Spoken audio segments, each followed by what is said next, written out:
नमस्कार। अच्छा, वो टाइम याद है जब जिम जाना शुरू किया था। हर हफ्ते मजबूती बढ़ रही थी, वजन भी ऊपर जा रहा था और शीशे में भी बदलाव दिख रहे थे, है ना?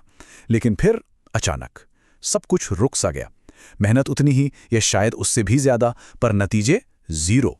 ये एक दीवार की तरह लगता है जिससे आगे जाना नामुमकिन सा हो। पर अच्छी खबर यह है कि इस दीवार को तोड़ने का एक विज्ञान है, और आज हम उसी के बारे में बात करने वाले हैं। ये जो कहावत है ना, इसमें बहुत दम है। खासकर उन लोगों के लिए जो कुछ समय से ट्रेनिंग कर रहे हैं। देखिए, शुरुआत में तो लगभग कुछ भी करो फर्क पड़ता है।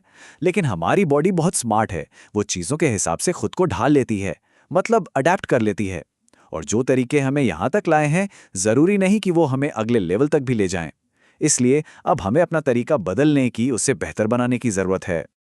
और ये फीलिंग हम सब जानते हैं, है ना?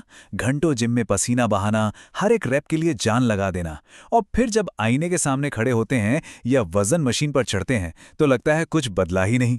ये एहसास हिम्मत तोड़ने वाला हो सकता है, और ऐसा लगने लगता है कि सब छोड़ छाड़ दें। लेकिन एक बात साफ कर दूं, ये नाकामी की निशानी नहीं है। ये एक सिग्नल है कि अब कुछ नया करने का, ग्रो करने का टाइम आ गया है। तो जब प्रोग्रेस रुक जाती है तो सबसे पहले हम क्या करते हैं? हम एडवांस सॉल्यूशंस के पीछे भागते हैं। कोई सीक्रेट एक्सरसाइज, कोई कॉम्प्लेक्स डाइट, महंगे महंगे सप्लीमेंट्स। और फिटनेस इंडस्ट्री को तो ये जाल बेचना बहुत पसंद है। वो हमें यकीन दिलाती है कि तरक्की का राज और ज्यादा कॉम्प्लेक्स चीजों में छुपा है। लेकिन सच बताऊं, सच्चाई अक्सर इसके ठीक उल्टी होती है।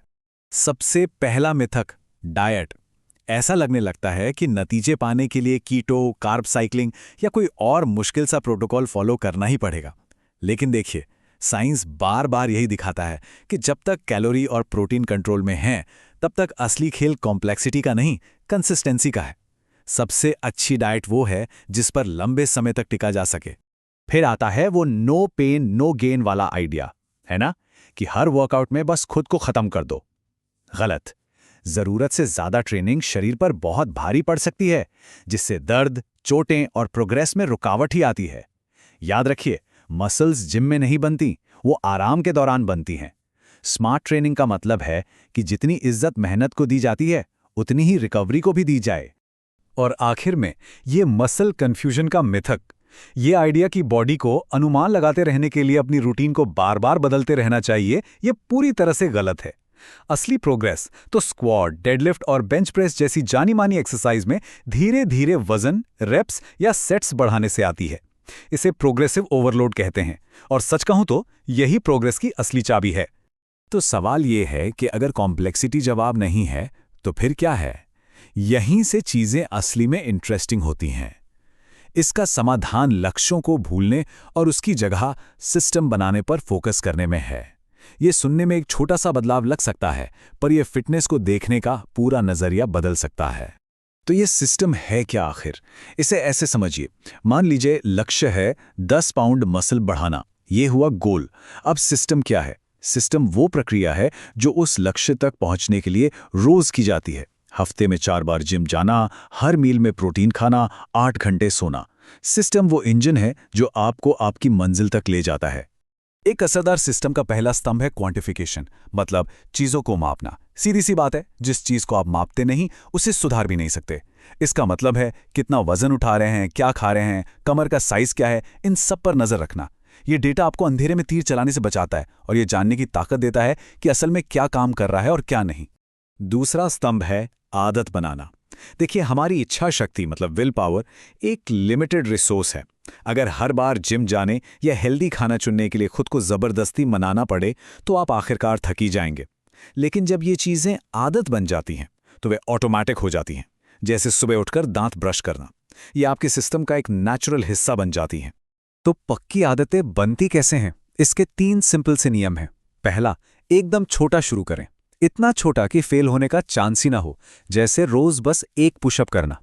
दूसरा, धीरे धीरे सुधार करें। एक बार जब आदत बन जाए तो धीरे धीरे मुश्किल बढ़ाते जाएं।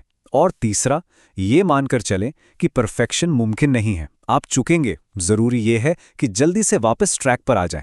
ठीक है, थ्योरी बहुत हो गई, अब इसे प्रैक्टिकल बनाते हैं।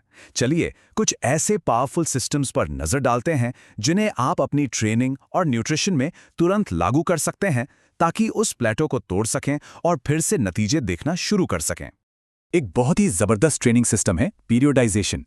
इसे अपनी ट्रेनिंग का 1 साल का प्लान समझिए। हर हफ्ते बस जिम जाकर कड़ी मेहनत करने की जगह आप अपनी ट्रेनिंग को अलग अलग फेज में बांट देते हैं। कुछ फेज स्ट्रेंथ पर फोकस करते हैं, कुछ मसल्स के साइज पर। इससे शरीर को बर्नआउट के बिना लगातार अनुकूलन और प्रगति करने का मौका मिलता है। और ये सिर्फ हवा में बातें नहीं हैं, इसके पीछे साइंस है। एक स्टडी ने 2 तरह के पीरियोडाइजेशन की तुलना की। जो पारंपरिक तरीका है, जहां आप महीनों तक धीरे धीरे इंटेंसिटी बढ़ाते हैं, उसमें 14% स्ट्रेंथ गेन हुआ। लेकिन डेली अनड्यूलेटिंग पीरियोडाइजेशन, जहां पूरे हफ्ते इंटेंसिटी बदलते रहते हैं, उसमें 28% का जबरदस्त गेन हुआ। सोचिए, 2 गुना रिजल्ट सिर्फ ट्रेनिंग के सिस्टम को बदलकर। तो ये पूरा स्ट्रक्चर देखता कैसा है? देखिए, आपका माक्रो साइकिल है, आपका बड़ा लक्ष्य, मान लीजिए 6 महीने का। ये बटा होता है मेसो साइकिलों में, जो 1 से 4 महीने के फोकस ब्लॉक होते हैं, जैसे स्ट्रेंथ का या मसल ग्रोथ का। और हर मेसो साइकिल बना होता है माइक्रो साइकिलों से, जो आपके हर हफ्ते का ट्रेनिंग शेड्यूल होता है। ये एक ऑर्गेनाइज्ड, सोचा समझा तरीका है। और ये स्मार्ट सिस्टम सिर्फ ट्रेनिंग तक ही सीमित नहीं है, ये न्यूट्रिशन पर भी लागू होते हैं। जैसे मिनी कट्स नाम के इस सिस्टम को देखिए। महीनों तक थका देने वाली डाइटिंग करने के बजाय आप मसल बनाने वाले फेज के बीच में 3-4 हफ्तों के छोटे अग्रेसिव फैट लॉस फेज करते हैं।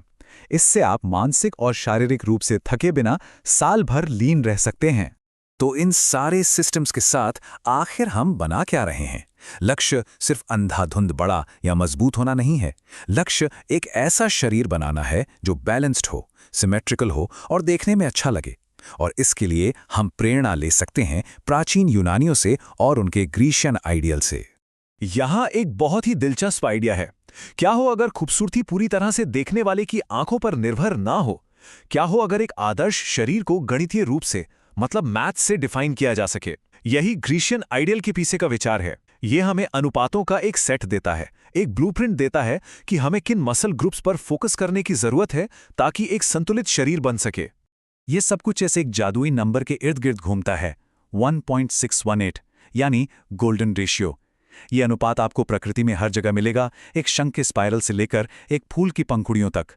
और जब इसे इंसानी शरीर पर लागू किया जाता है तो ये बताता है कि कंधों का आदर्श घेरा आपकी कमर के घेरे का 1.618 गुना होना चाहिए, जो कि वो मशहूर वी टेपर शेप बनाता है। और यहाँ एक और सिंपल लेकिन बहुत पावरफुल मेजरमेंट है। आपके फ्लेक्स्ड हाथ आपके गैर प्रमुख कलाई के घेरे का 2.5 गुना होने चाहिए। ये एक फटाफट तरीका है ये देखने का कि आपके हाथ आपके बाकी शरीर के अनुपात में हैं या नहीं।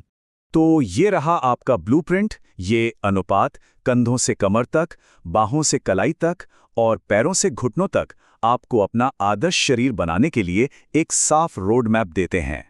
एक मेजरिंग टेप लीजिए, अपने नंबर्स पता कीजिए और आपको ठीक-ठीक पता चल जाएगा कि आपको कहाँ फोकस करने की जरूरत है। और जैसा कि हम इस बातचीत को समाप्त कर रहे हैं, इस शक्तिशाली बात को याद रखिएगा। हम अक्सर निराश हो जाते हैं क्योंकि हम एक साल में बहुत ज़्यादा उम्मीद कर लेते हैं, लेकिन हम ये नहीं समझ पाते कि 10 साल की लगातार स्मार्ट मेहनत से क्या हासिल किया जा सकता है। ये सफ़र एक मैराथन है, स्प्रिंट नहीं। ये उन सिस्टम्स के बारे में है जिन्हें दिन ब दिन, साल दर साल लागू किया जाता है। तो मैं इस पूरी चर्चा को इस एक विचार के साथ छोड़ता हूँ। जिम में हर कोई कड़ी मेहनत करता है, हर कोई पसीना बहाता है, लेकिन हर किसी को नतीजे नहीं मिलते हैं। फ़र्क क्या है? यह सिर्फ एक कार्यकर्ता होने और एक डिज़ाइनर होने के बीच का फ़र्क है। क्या आप सिर्फ पत्थर धकेल रहे हैं या आप एक ऐसी मशीन बना रहे हैं जो आपके लिए भारी काम करे? ये वो सवाल है जो सब कुछ बदल सकता है।